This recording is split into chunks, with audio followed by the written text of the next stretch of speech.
What's up, everybody? Welcome to the Canes Insight Daily Podcast, powered by Anajar and Levine Accident Attorneys. Happy Friday. Big weekend ahead of us. News breaking. If you read the bank this morning, listened to the podcast yesterday, Miami's right in the mix for Tristan Keys, number one wide receiver in the country. I mentioned in the bank, I said he's going to be visiting unofficially, very, very soon. Little wink.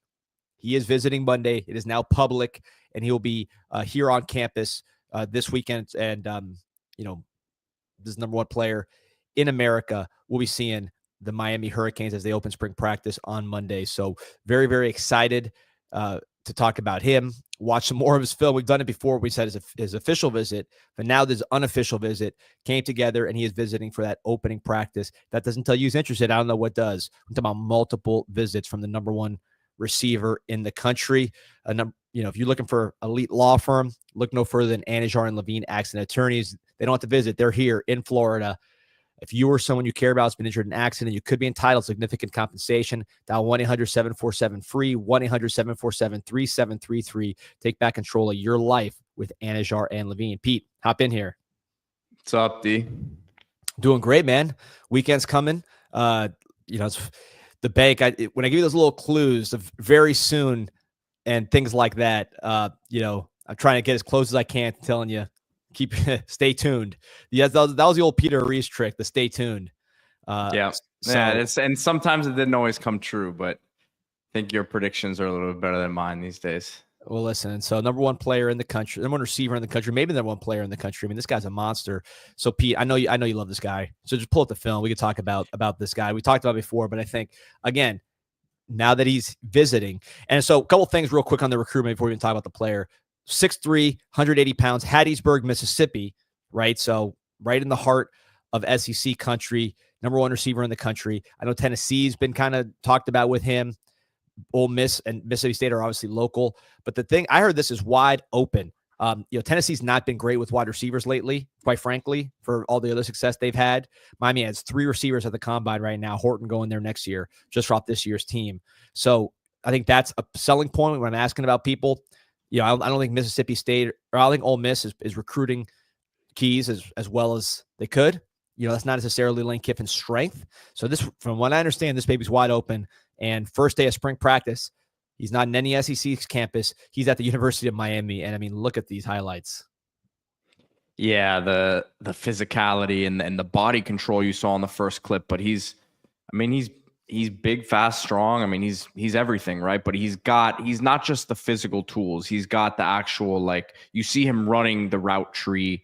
You see him getting the ball in a variety of ways. Here he is just getting it on a little screen, and then you see what he can do after the fact. But they use him in the red zone. So you're not saying, well, this is this sort of receiver. I feel like recently with a lot of these guys Miami's gotten, you're getting a certain type of receiver. This is like a number one all around receiver that you've been missing in the offense, quite frankly. And I wish he could play for the team next season. I know he probably could physically. I mean, look, talk about number one receiver in the country, what that means. I mean, 2 years ago it was Jeremiah Smith, and he was the best receiver in the country by the end of the season. This year it's DeCorian Moore. You haven't seen him yet going to Oregon, but I tend to believe, based on kind of my view of the player and having watched him play, you'll be talking about him as potentially one of the best receivers in the country by the end of this season. So that's the class Tristan Keys is in. He went to the Under Armour game, went to the Polynesian game. These are end of season all-star games that are typically played by the best seniors in the country. Now they're opened up to juniors. He went to both and was a standout in both. Caught a touchdown on the Polynesian Bowl, had a couple catches in the Under Armour. It was great all week in practice. So, I mean, I don't think there's any questions about what this guy can do. You're talking about basketball player, high jump, triple jump, 110-meter hurdles, bronze medal in the high jump. And again, extremely productive on the field, over 1,200 receiving yards. So you always want to see production with wide receivers, 14 TDs as well. That's something that's kind of underrated at the receiver position, because you think maybe it's scheme, maybe it's competition, but usually high school production is a pretty good indicator, more so than other positions. So you got that box checked big time. 1,200 plus. I got a bit of a comp. We love our comps here. We like to compare people to Hall of Famers, NFL greats, guys who are about to be very highly paid at their position. I was with T. Higgins at the Canes Hoops game the other day, and this is a very similar body type. I went back to go look at his 247 profile. He was listed at 6'4.5", 188 coming out of high school. And he was a highly rated receiver, high 4-star on 247, number 34 player nationally, and a 5-star on the composite, number 2 receiver in the country. So similar rating, similar body type, and a guy who can do it all, really. Yeah, and basketball player, basketball player as well. Yeah, Higgins was a physically, I'm seeing that sort of explosiveness from him. There, as you say, he jumps over a guy, keeps his balance, and gets a first down. This guy's an unbelievable player, man. So is that D-Money's going to compare it to Megatron? I think T. Higgins was a little bit more normal of a comparison. But still guy was one of the best in the league. And look, what I'll say is, again, he's the number 1 wide receiver in America, right? So 2024, that honor went to Jeremiah Smith. That's the only one that's gotten. So the youngest number 1 receiver in the country is Jeremiah Smith, right? And I'm pretty sure everybody agrees he was the number 1 receiver in the country by the end of the year. So that's the kind of player you're talking about. It's funny, 2023, actually, a lot of bust. Most of those guys have transferred at the top of that ranking. So I'm just kind of going through some of the better receiver rankings. Travis Hunter was the number 1 receiver in 22, if you count him as a receiver. If you just count, strictly receivers, the number 1 receiver in the country in 2022 is Evan Stewart, who's going to be a very highly rated player going into this senior year at Oregon. Number 2 is Luther Burden, who's probably going to be a first-round pick. Number 4, Tetaroa McMillan, who will be a first-round pick. So, it's not foolproof, but when you get in this range, these guys don't typically miss, right? These elite, top of the chain kind of wide receivers. The 2021 number 1 receiver, Emeka Buka. So he's a first-round pick in this draft as well. So, I mean, that's just kind of how these things tend to go. And I think that's the kind of production that I think look, I'm not going to compare it to Megatron, but I think you can compare him to the elite players in college football comfortably based on his ranking. And I don't know if you've heard anything on this yet, D, but we always talk about with receivers how important the work ethic side of things are, that just loving football. And I don't know if you heard anything there, but these visits, these unofficials, are always a good opportunity, I think, for the coaching staff to get to know these players. Obviously, the player is doing their own scouting of the campus and everything going on, but the coaches are really learning a lot about these guys, because you only get so many chances up close in person with these players, and the entire staff can really get exposed to them. Yeah, 100%. You learn more about the kid, as much about the kid as they learn about you. But with this kind of one, I think they, assuming the character checks out, the film's pretty easy to scout. I don't think you need to be an expert to see this one. So huge way to start the visit cycle. It's going to be an incredible visit month for the Canes, really probably 2 months, plus then you get into official territory. So it's going to be nonstop for the Canes. But look, when you look at the best players in America this year, I'm just going to the 2026 rankings. Number 1 player in America, according to the composite, that's going to be Jackson Cantwell. He is visiting unofficially for 4 days, as we reported in the bank yesterday, right? Visiting unofficially for 4 days in the spring, and he's already set his official visit. So that's the number 1 player, number 1 offensive lineman in the country. Number 1 receiver, Tristan Keys. He's going to visit unofficially and officially. Chris Henry has set an official visit. Anthony Jones, number 1 edge, he's going to be in the mix. Tank Jones from Alabama. So a lot of familiar names at the top of these rankings, and that's the sandbox that Miami is going to be playing in. And then you go down the line, you get to the 20s and the 30s, tons of big time players, and Miami's going to be in the mix for a lot of them. Kyle says, D with the slick back look, D Kuiper. Well, we are talking combine today, so yeah, I need a haircut. I got to holler at my man Oliver, Golden Touch. So yeah, man, you gotta get these guys on campus to be in the game. Definitely a good sign, but still gotta land them. Yep, we got Josh Eugene saying you get the best players out of Miami Northwestern. They're loaded. We want Javari Flowers badly. This is me editorializing. This is not something that I've heard, but I wish he didn't reclassify in many respects, because you got so many defensive backs this year, you'd love to spread the wealth a little bit, but it is what it is. I think he's actually, this is Jabari Flowers, the 4-star cornerback, probably the best returner in the country as well. I wish he was not reclassified, but he is. He's 19 years old. So I think it is what it is. He wants to get paid. He wants to play college football. I get it. I think if we got Jabari Flowers, he'd be a returner. I thought Bryce Fitzgerald was going to win that job, but I think Flowers has more pure speed than Fitzgerald. That'd be a great battle. The two best returners by far in the city last year, and probably in South Florida in general last year. So that'd be a cool battle to watch on Green Tree. Bryce is getting here in summer. Maybe Jabari joins him. So that's a big one from Northwestern. And then, of course, you're talking about Calvin Russell, who Syracuse is in the mix, Miami's in the mix. When Jay Lucas gets here, that's going to take we'll see where that goes, because Calvin Russell's a basketball prospect as well. So, and I don't know where, Pete reported the Jay Lucas story 8 days before anybody. I heard Kane Sport reported it's getting close to a done deal. So maybe that's going to happen there, Pete. But once Jay Lucas gets here, as first reported by Peter Reeves, we'll see what he wants to do with guys like Russell, guys like Jason Lopez, the wide receiver from Chaminade, who's also a really good basketball player. There's a few guys that can play ball. Maybe get Hezi Ken out there in the post. Your boy Hezi Ken, man. I sent you a video of JJ Peggs, the guy from Auburn that I compared him to, running some fullback drills at the combine. So that was funny. Yep. So we're getting some questions about the combine. We're getting some comments here. We're also going to get into some of the comments from the new coaches from their press conferences yesterday, some stuff that stood out. But I wanted to start with something that's not really, it is combine related because it was said at the combine, but it is about the team next season. And I think something that's very encouraging about a specific position group.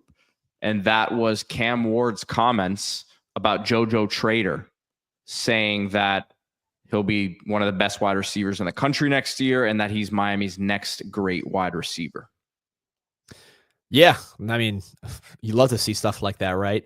I think with him, with JoJo, I heard he had a really good day yesterday, caught a touchdown in the workouts. He really needed, I think, a year to get his body right. Jeremiah Smith came into campus at Ohio State looking like an NFL player, size-wise, workout. I would say work ethic's not the right word, because JoJo Trader's a hard worker, but work out ethic-wise, he knew how to take care of his body going in. He was already big. I think with Trader, he was he was a player, right? He was an athlete. He was out there balling. He wasn't necessarily, doing the strength and conditioning stuff. Again, not because of lack of work ethic, just because it's not every kid has those opportunities. Like it's different when you're in a program that makes it all easy for you, and there's food that is getting stuffed down your throat, and you're working out with some of the best in the world. So I think that's really what has allowed him to take a next step, is the strength and conditioning aspect. The coordination, the athletic ability was always there. The mind was always there. Just a natural playmaker, great instincts, great kid. I heard this guy's mentality is off the charts, knows what he's doing. So I agree with this. I think with 4 receivers gone, this guy's going to get a lot of the attention. I think you're still going to bring in a veteran receiver, at least one, if not 2, after spring. We'll see how the spring goes. You also have some young guys like Malachi Tony making a lot of plays. But at the end of the day, the guy that you're looking at to hopefully be your leading receiver, to me, is JoJo Trader. So the news from the combine itself, the big news from today that we find out is that Cam Ward is not going to throw, which I kind of expected after Shedeur said that he wasn't going to be throwing either. And we spoke about this the other day. I said I didn't really think he needed to, but I shared, a bit of a back and forth I had with a scout who, when I asked him, and they didn't know yet for sure yet, I said I'm not sure why he would. I don't think he has anything else to prove. And he said, "Did Mahomes throw? ? If he throws, he cements himself as the best QB in this class by far."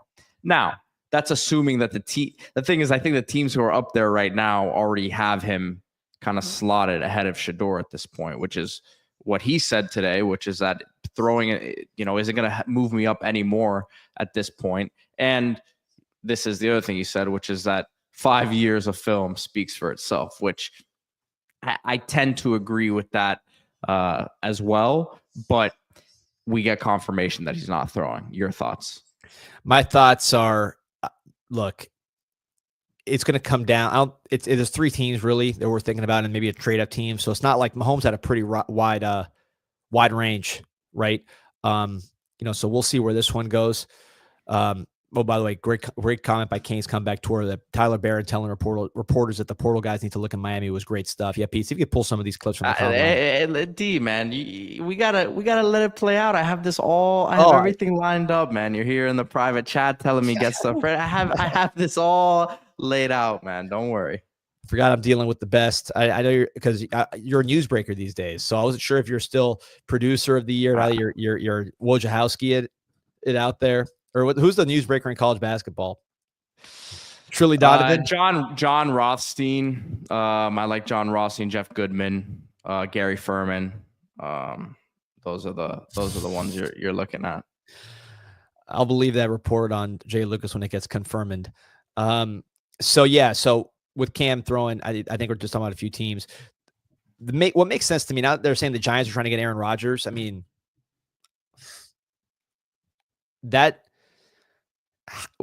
why would that work for the Giants when it didn't work for the Jets is my question. I mean, Malik Neighbors is a great player. I mean, you had Garrett Wilson for the Jets. You could argue that the Jets have been, an organization without any success for longer than the Giants have been.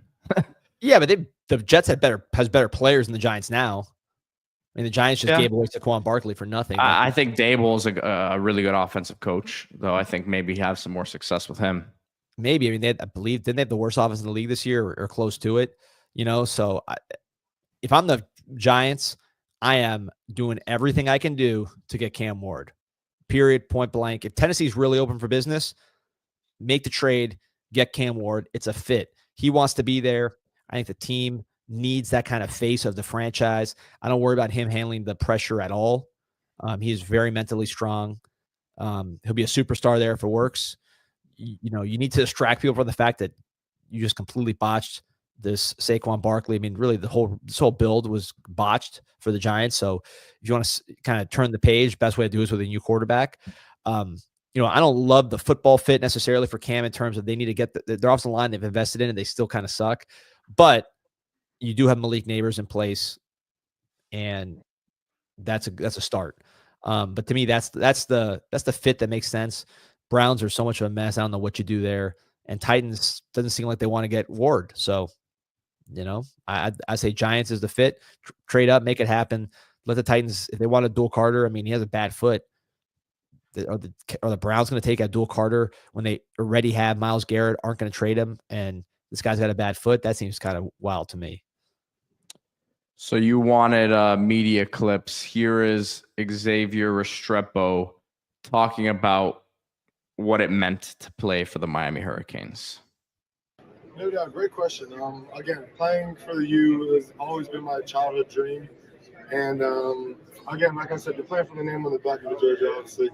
But playing for that U on the front is like no other, You create relationships that will last you a long time, So, again, NFL legends walk around campus and, you just see them, and for them to know who you are is just pretty sick, But again, I mean, putting on for the crib is. So, wouldn't expect anything less from him there in that situation, of course. Yeah. I think he's being genuine. I mean, look, obviously we're going to point to the bowl game. A lot of guys have not played in the bowl games. It is what it is, Unfortunately, that's the way it is these days. So with Restrepo, I think he, if some of these guys got hurt, they'd still have pretty high stocks. I think if Restrepo got hurt, teams are dying to not take him. Because it's pretty badass tattoo, though. I've never seen that. See that tat on the right arm with the bald eagle? Yeah. Anyways, So with Restrepo, teams are begging to not take him because no coach wants to take a 5'9" slot receiver that runs 4.6. There's just not a big mold for that. So if he got hurt, he is dropping precipitously because, again, teams want excuses not to take him. He's outside the mold. Other guys don't have as much concern there. You don't want to get hurt, obviously, but I think Restrepo had a big range. So I understood why he did it. I think, look, the way I judge players in terms of how much they care about is how do you prepare, and then how do you play? This guy prepared better than anybody. As you see by this quote as well, if you're watching on YouTube. Right. He practiced harder than anybody. And then in games, he sacrificed his body and played harder than everybody. So, one of those, all three of those boxes are checked. So as a Hurricane fan, what more can you ask? Again, you wish he played the bowl, but that's the way it is, man. I mean, some of the best players in the world went through the same thing. So it is what it is. I'd love for him to go to a team like Kansas City. Obviously, I mean, it's the best quarterback in the country, but I think when you play with a quarterback like Mahomes, who likes to do things off script, that's where Restrepo is really good. If you compare Restrepo to like Wes Welker or Julian Edelman, guys like that, they played with quarterbacks that were very precise, and they were always where they needed to be. Quick separation. They were punt returners. They could really stop and start, and they were always where they needed to be. They separated quickly, got open. Restrepo is a little different. Restrepo, his best stuff to me is his ability to make plays on scramble drill, just kind of like extending the play a little bit and getting downfield. He averaged over 16 yards a catch this year, which for a slot receiver that had over 1,100 yards at Power 4, like, go find the receivers at Power 4 level, Power 5 level before that, who had over 1,100 yards and had over 16 yards per catch. Go look at that list. It's going to be the Roma Dunzes of the world, Marvin Harrison's first rounders. Like the slot receivers that he always gets compared to, Cole Beasley, Switzer, Edelman, whatever, Welker. I don't know Edelman's a QB, but Welker, all those guys, Hunter Renfro, they were nowhere near 16 yards per catch. Restrepo has a different kind of game, a different element. He's 200 pounds. I think a quarterback that likes to make plays off script will love Restrepo because he has such a great feel for angles, such a great feel for the game. And of course, he's going to catch the ball. So that would be something to watch. Look, and Godfather makes a great point here. Whoever gets Cam Ward might try to draft Restrepo or Arroyo later. I think what I just said about the scramble drill, we know that connection was with Restrepo and Cam. So, he'll probably run 4.6, talking about 4th or 5th round pick, but I think the team will be happy to get him. So, Damian Martinez will be running the 40. Says he hopes to, really prove that he has the speed and acceleration, which I think it's something we've talked about before. Once he gets going, he's moving, man. He obviously was very patient behind the line of scrimmage with his running style this year, but which was a different running style than we had seen at Oregon State just because of the nature of the offense. But you saw in the bowl game and in other instances out of the backfield, catching passes. Once he got going downhill, he was a load to stop, not only power wise, but he was moving. So I think he's going to put up a better time than people expect. Yeah. Listen, I like him for the pros. I mean, obviously I love what he did in Miami. You saw the stat that he was number one in terms of like yards above expected, basically, he first contact behind the line, just kind of breaking tackles and getting extra yards. He was the best at that because we saw it every single time. I mean, he buried the first guy to try to tackle him. So to me, over 6 yards per carry every year of his career, pretty much 1,000 yards every year of his career. I think it was a little bit short his freshman year, but 900 plus. So 3 years, 3 great years. He looks great. I mean, his physicality and body type is NFL all day. He can get those strides going, like you mentioned, and then in short areas, he's going to run you over every single time. And here's a quote from him about, playing at Miami and those practices on Green Tree against all these other talented players. Really learned it quick, just on a practice field, just being on Green Tree, talking about all the time, all the legends that came through there, just the culture that was in the Kings family, just that's what it was. Brought it to practice every day, brought that energy, just wanted to be great like those guys. Talk about a guy who's been all over the country now to play ball, right? I mean, obviously is from Texas and then went to Washington State, Washington State, Oregon State, excuse me, getting him and Cam Ward mixed up there, and then South Florida. So he's been across the map now. Yeah, and it's funny. I interviewed him for Storm Sessions. Great interview, great kid. If you want to learn more about him as a person, go ahead and check out that interview on the official Miami Hurricanes YouTube.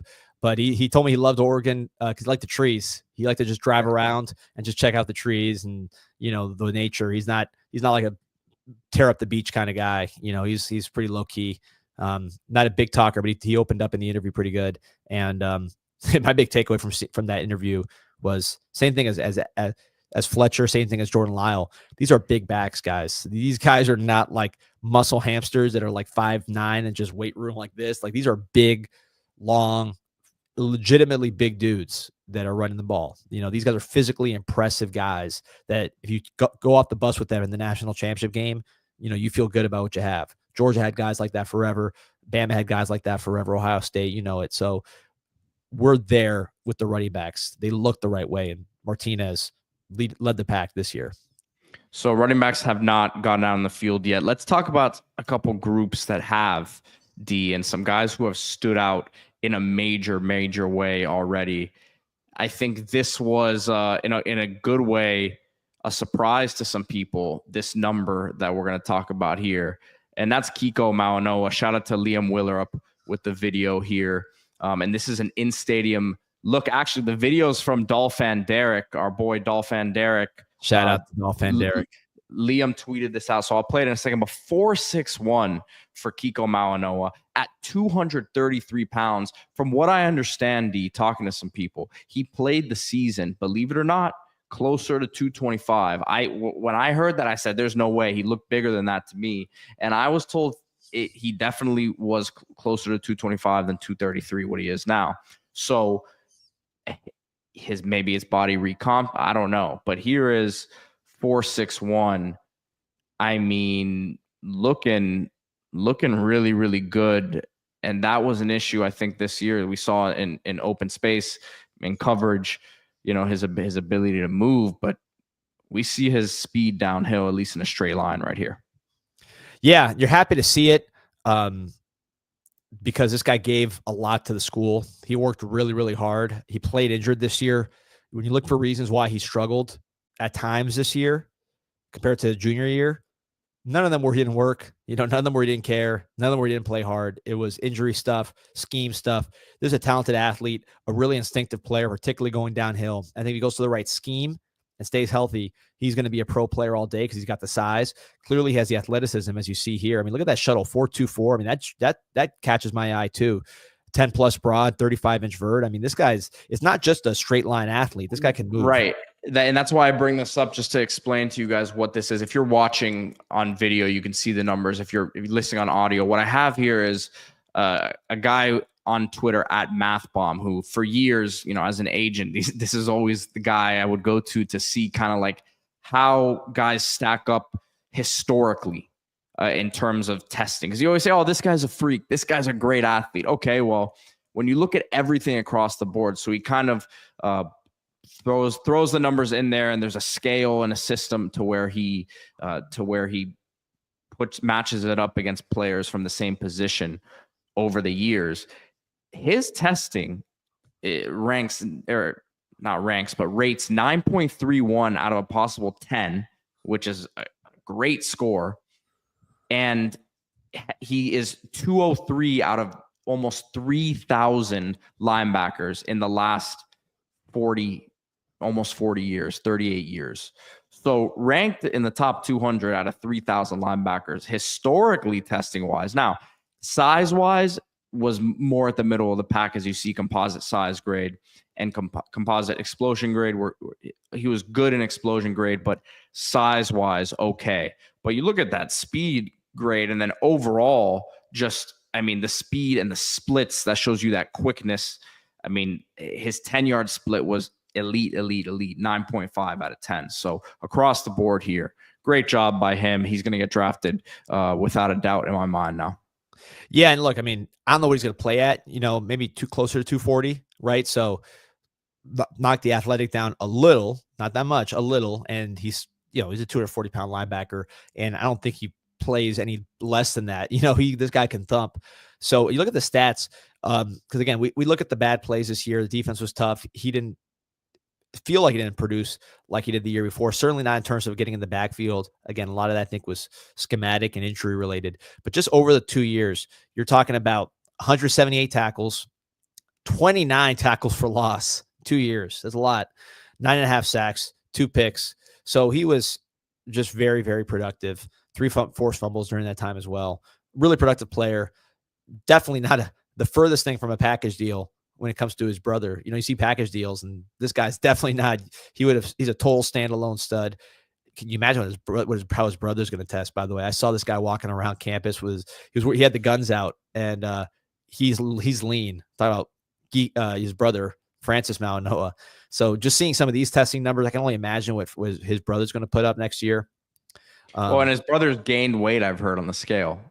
He looks shredded. I've heard he's taken it to which I mentioned this. What was this, like 2-3 weeks ago? I told you, I was like, man, I said it on the show. I said, apparently he's put on like 10 pounds of muscle is what it said, which makes you look leaner, more chiseled if he's turned some of that baby fat into, which I didn't think there was much in the first place. But yeah, man, that's the word. He's really, he wants to be a top 5 sort of pick next year. So he's taking it to that level. I think he is. His biggest competition right now looks like Fano, right? Another Pauly from Utah. He's going to be bigger than him and still a freak athlete. Is he left tackle or right tackle? Right. I think he might switch to left this year, but when I watched him, he's played. Yeah, right. That'll be my only. That might be the only thing. How these teams they value left tackles compared to right tackles, but that would be my only thing. And look, I mean, these guys move all around, so it's. I don't know if that means what it used to mean when you're talking about a guy that's so athletic, like Mauigoa. I think they probably think he can play left potentially.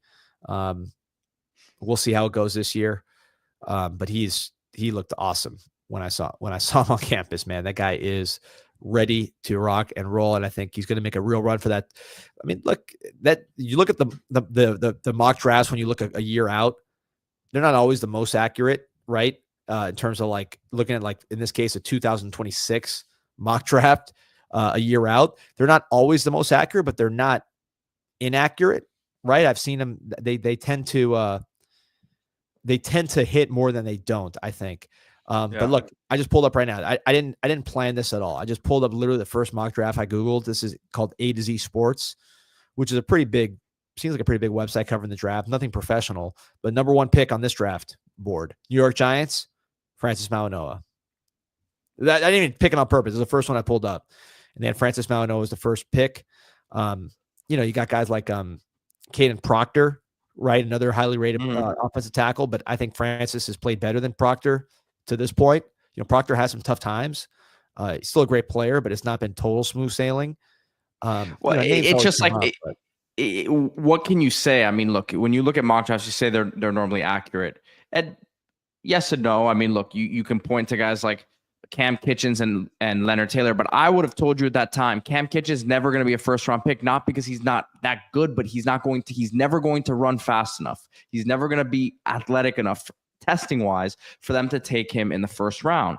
That's just how the NFL is about that position. Had nothing to do with his yes, didn't have a great year, could have maybe gone a little higher, but he was never going to run what a first-round safety was going to run, D. And you and I both know that.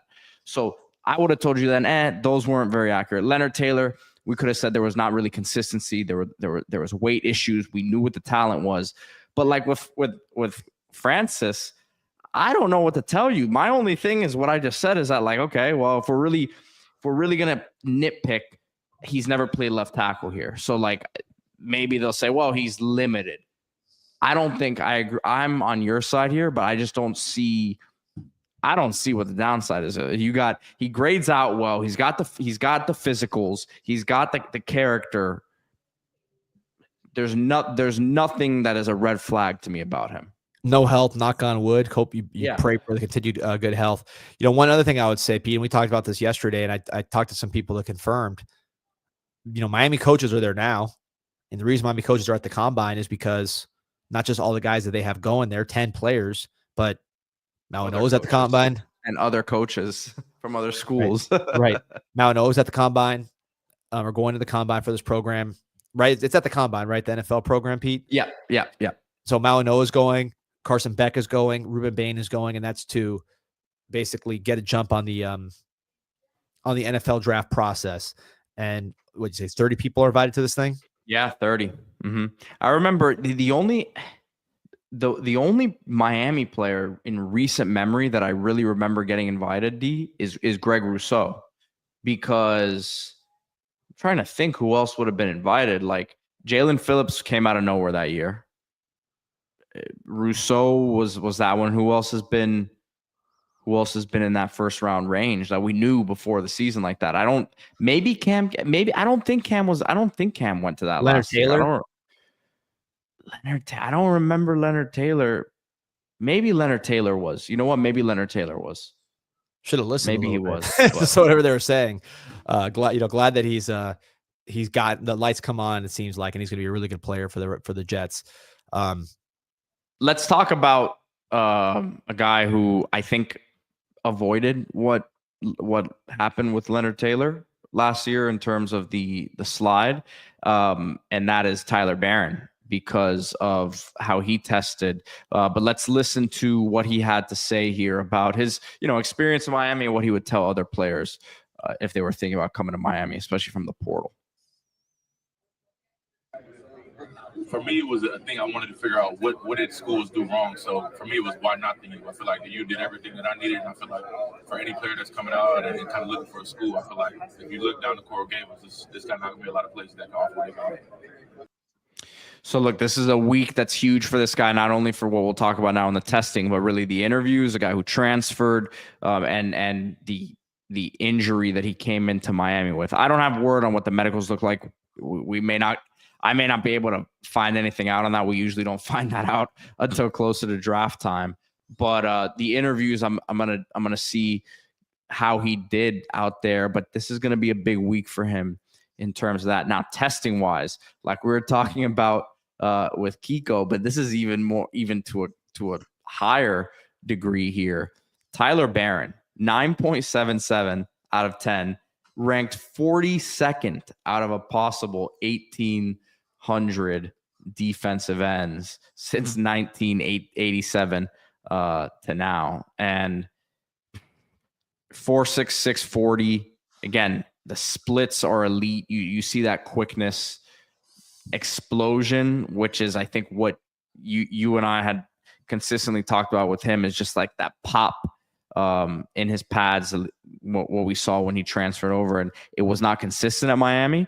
That is going to be one of the questions that he's asked is, man, you've got all these tools. Look at how you tested. You are one of the greatest testing defensive ends of all time. That's not hyperbole. This is what the stats and numbers say. So everything we said about him looking the part, that's all true. Now these teams are going to figure out why didn't it work out for him in terms of a high level production, right? And that's still what's going to keep him from probably being a top 3 to 4 round pick here. But this is a guy who I think without a doubt, again, I have to see how these interviews go, but without a doubt should put himself with this sort of testing, unless he really messes it up in the interviews, which I don't think is going to be the case, right? You've had a chance to talk to this guy. We've seen him, and I feel like he's going to be able to have these conversations. Now, these interviews are not media interviews, right? It's a different conversation, right? They're tougher, right? They're getting in your face about certain things that don't really make you too comfortable. But those will be the questions that he has to answer. And I think he's someone, like I said, has avoided what Leonard Taylor did, because Leonard Taylor tested really poorly from what I remember last year. Didn't weigh what he needed to weigh. So there was a lot of things that went into, if he would have done what he was supposed to do in this part of the process, he obviously would have avoided that.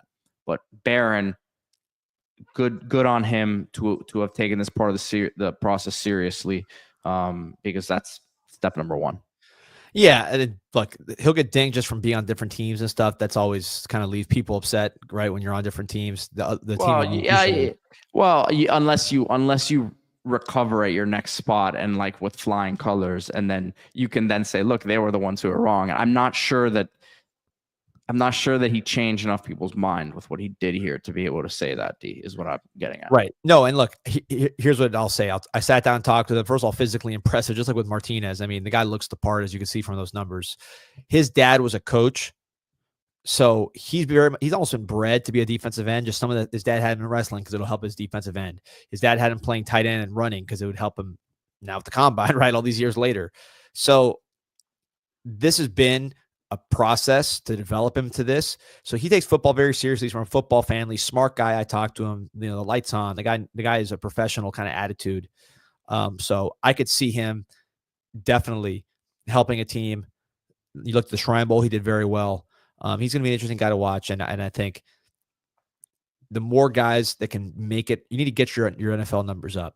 So it's not just about Cam Ward being successful, Rivers or whoever, Arroyo being successful. You need all these guys to have some success because that's going to start getting you back to being an NFL factory and you get your active NFL players numbers up. Because right now they've taken a huge tumble. That was always, even when our talent dropped from the glory days, it was still always a lot of NFL players from Miami, active NFL players that continued through Shannon, that continued through Golden. When Rick and Manny's players started reaching NFL age, that dropped precipitously. We had a major, major talent drop off at that point. Forget about from like the, Jonathan Vilmas and Frank Gores to what happened after. I'm talking about from Shannon Golden era to this subsequent era, major talent drop off. Go back and look at the NFL draft classes and how quickly they dropped. Mario's first year, Pete, meaning like in 2022, kids that he never coached, but he was here during the draft because he'd already joined the team. We had one player drafted in the 7th round, your guy, Jonathan Ford. That's it. That's what Mario inherited as far as like the NFL legacy. This year could have 10 guys drafted. So yeah, way different. It's night and day, including first overall pick potentially. So night and day in terms of talent. I think that the draft is going to really show you the difference. And one thing I did talk to Tyler Barrett about, Pete, was some cuisine items and what he liked to eat when he was down here. He said he loved Latin food.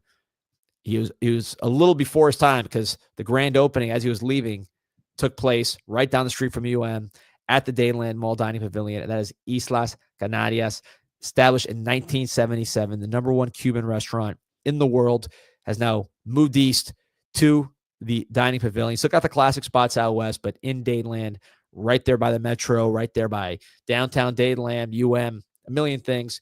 You can get the absolute best Cuban food in the world. They got a pretty robust menu. You're not missing much from the typical restaurant. They got pretty much everything there. 7 different types of croquetas, brand new crema de malanga.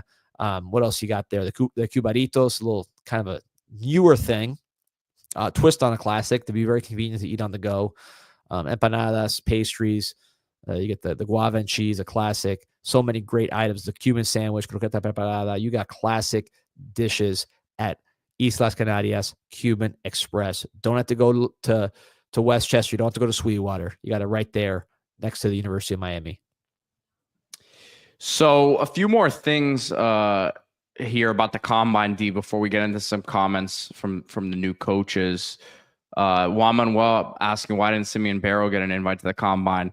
Man, you and I both agreed with that, D. I really didn't know. I thought, because he didn't get an invite to one of these games either, and I thought maybe he was rehabbing a knee injury that he had at the end of the year, but they didn't get a combine invite either. I think that's someone who still has a chance to get drafted late because he had good production at Michigan State, all ACC this year.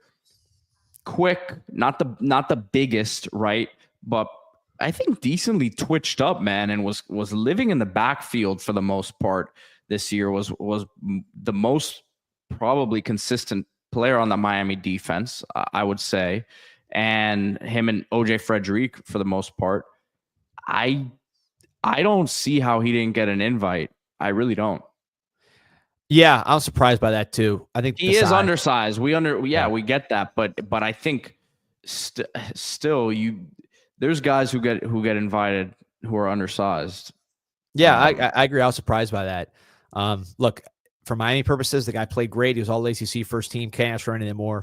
You hope for his sake he can get in there. I don't think Jaden Davis got invited to the combine last year, if I recall, and he ended up getting drafted. No. So we'll see how he does at pro day. I know that was we were there for pro day, and Jaden Davis got a lot of buzz and ended up getting drafted. So, Barrow has a chance to really get his name out there. Some funny comments here. JR Godfather saying, like, Coach Feld has the young men pounding pounds to make sure you pound the croquetas at Islas Canarias and finish by pounding that like button. Look at that right there. Pound that like button. Croquetas always bring a smile. Juan Manuel Ventura.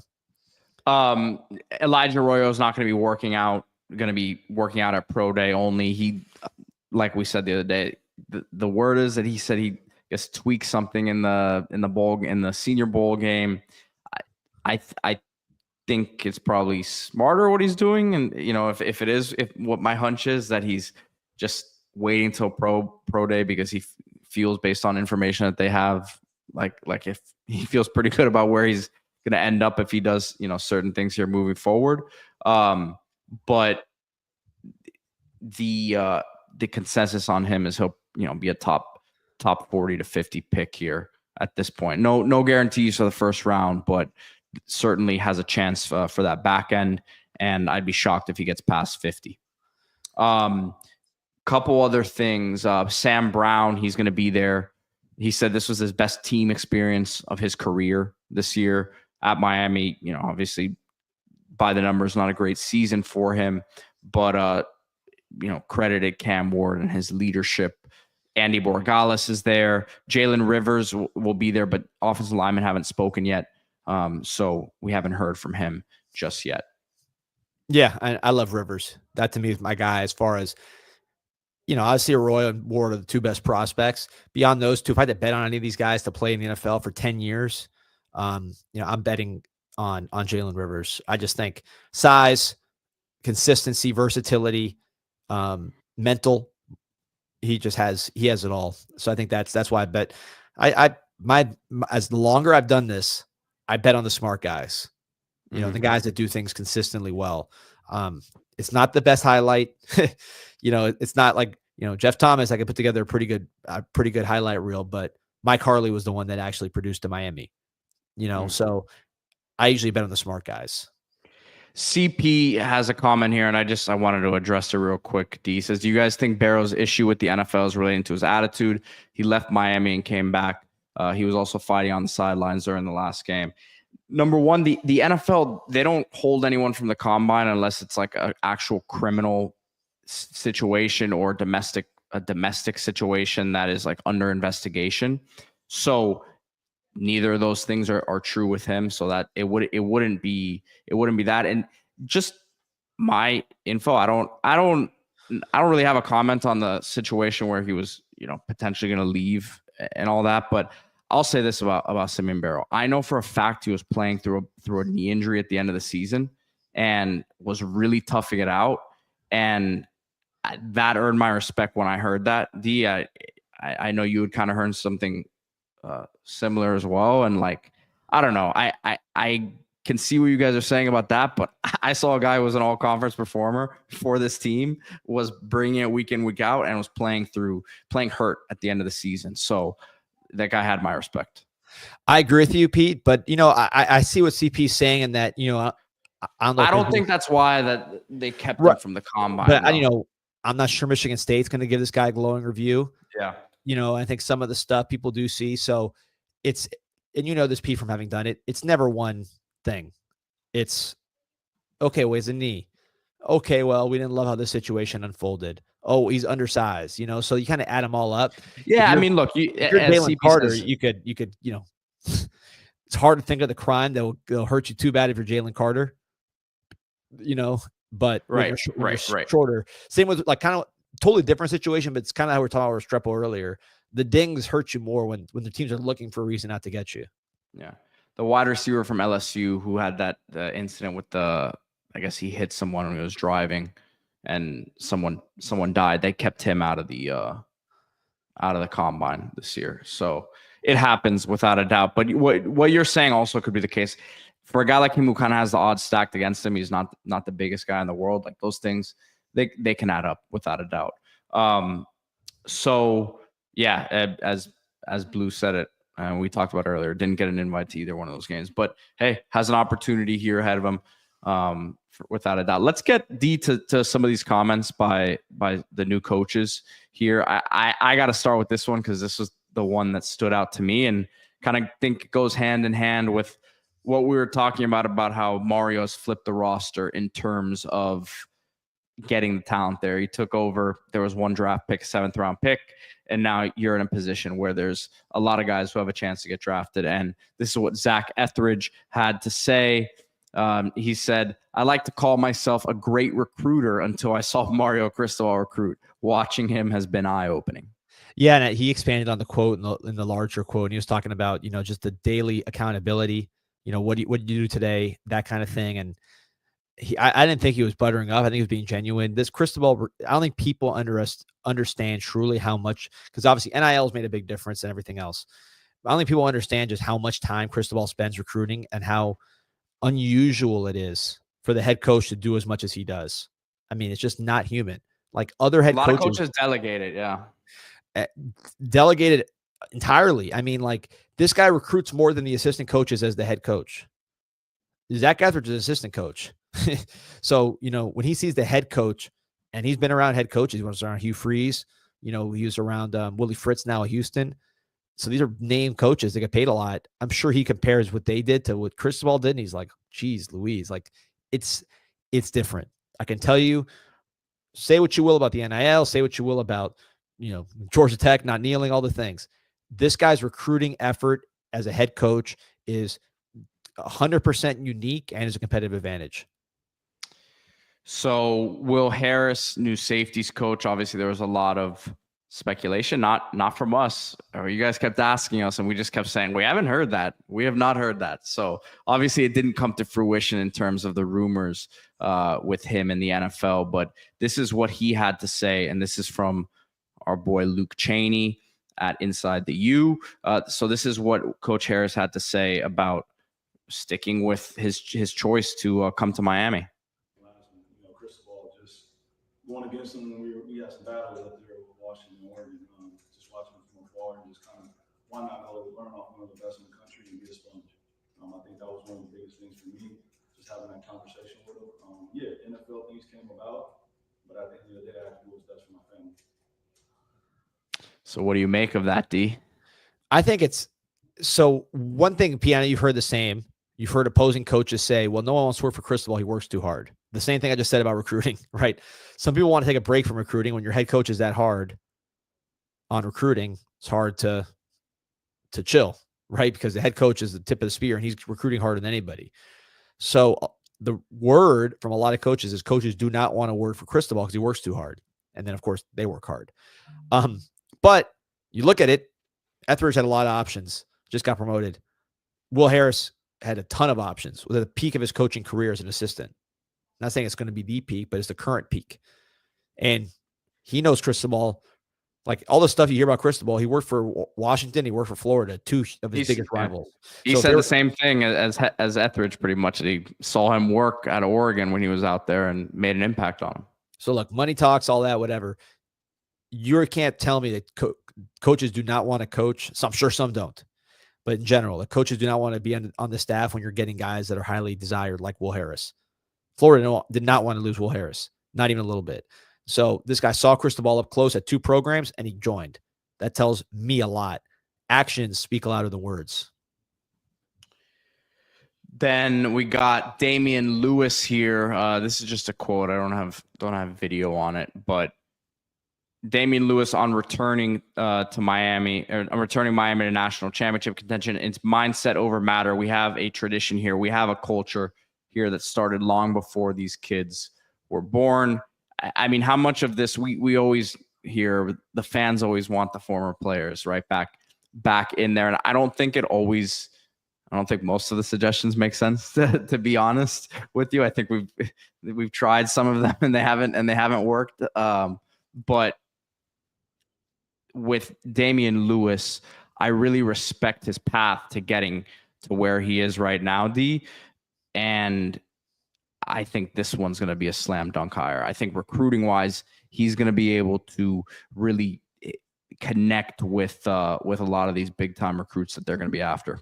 Yeah, Sulphur Springs, Texas. I remember when he was a recruit. That was the old days of the newspaper. Shout out to Furman with the Canesport newsletter, or the newspaper, whatever the thing they called it. It was it got sent around. So that's how recruiting that was probably Jim Martz. May he rest in peace. Yeah. So Damian Lewis was the best player in the country at that time in his position. Butch Davis won that battle. Sulphur Springs, Texas. This guy knows what it is to be a big recruit. He knows what it is to be a player. And like you mentioned, it's not what he did in Miami. It's what he did at Colorado as a coach, right? Going in there with some NFL experience under his belt, Clint Hurt, other guys teaching him. I was going to say going back to working in the NFL too, really. But then going to college and executing that, right? Turning a team. And he said it. He was pretty candid in his interview, the press conference. He said, Colorado had average D-line talent. And then he kind of rattled off the stats, which showed major improvement across the board in sacks, tackles for loss, yards against, rushing, etc.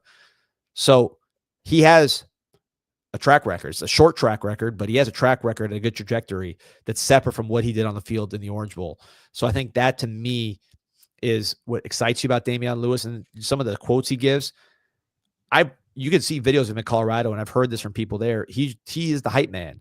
I heard that already in Miami. He's the hype man. He holds guys accountable. It's not a shtick. It's not for the media.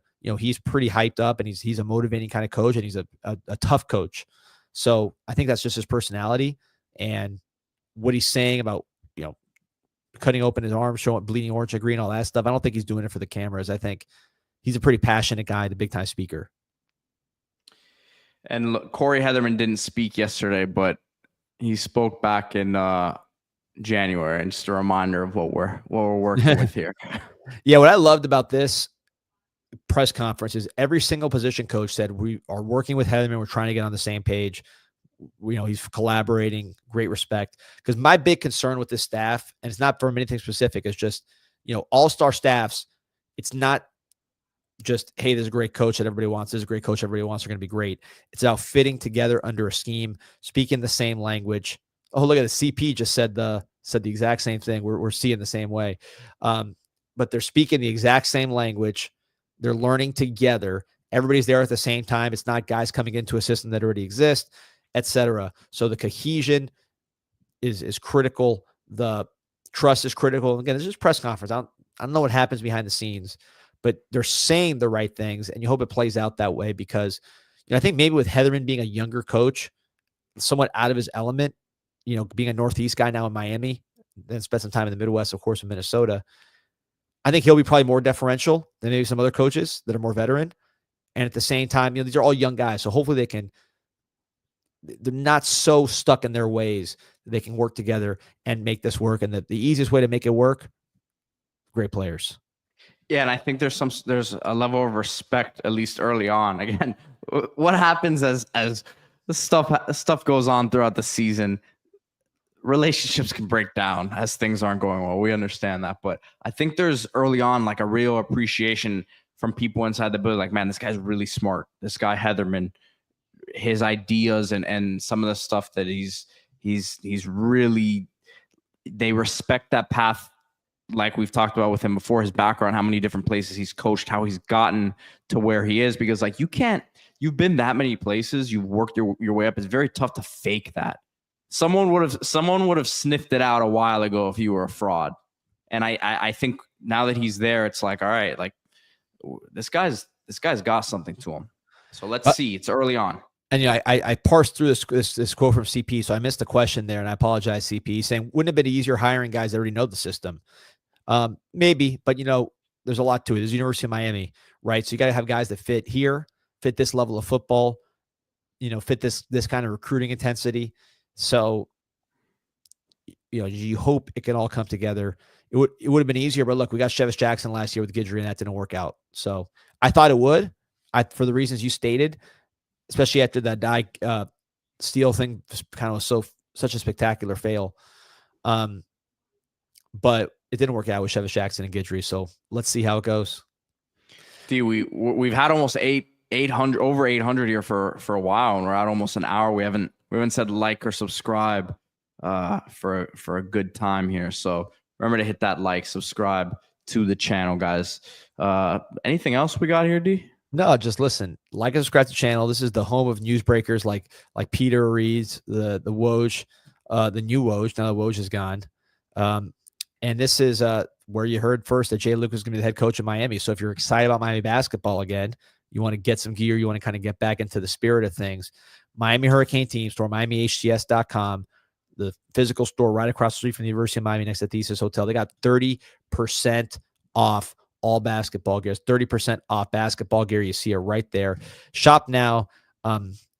Get geared up, man. Yeah, it was a disappointing season, but we're focused on the future. Plus, you're going to be balling all summer anyway, so you want to have some clothes to wear to the basketball court or the beach or whatever it is, man.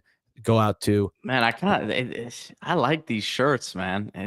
They're nice. I really do. Hurricane Hoopsters. Look at this. 30% off, Pete. Don't waste it. If you want to get it now. Also, if you want to get something else, first item promo code Insight20, you get 20% off in store or on the website. So Miami Hurricane Team Store. Let's push this. Anything that goes to the team store, it's going to the school. It's part of the revenue to the school. That's what's paying the players. Let's keep it in the family. Miami Hurricane Team Store.